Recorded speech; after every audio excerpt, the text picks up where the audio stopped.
පසුගිය දවස්වල මීගම බන්ධනාගාරයේ සිදුවුණු ඛේදජනක සිදුවීමේ නමුත් ආශ්චර්යමත් සිදුවීමක් වෙලා තියෙනවා. හරිම අద్භූත අදාහගත නොහැකි සිදුවීමක්.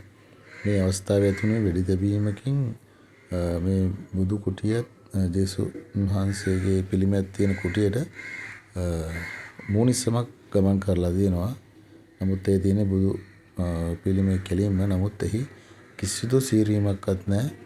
බලන්න කිසිදු සීරීමක්වත් නැහැ. ඉන්නේ ඊදුර බිඳගෙන අච්චර ගිය මූණිස්සමක් කිසිදු සීරීමක් නැතුව තියෙනවා. ඒක තමයි ආශ්චර්යය.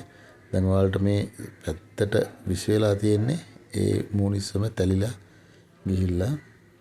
ඉතින් හිතා ගන්න ස්වභාව ධර්මයේ කියන්නේ හරිය අරුම පුදුමයි. මේවා ධර්මතාවයන්.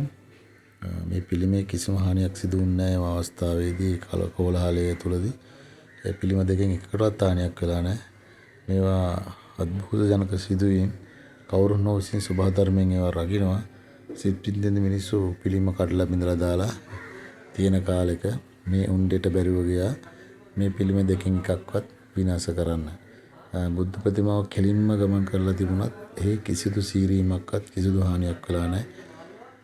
ඒක තමයි මේකේ ආශ්චර්යය. මේකම සිදුවීමේ තියෙන අద్භූතම සිදුවීම ඒක.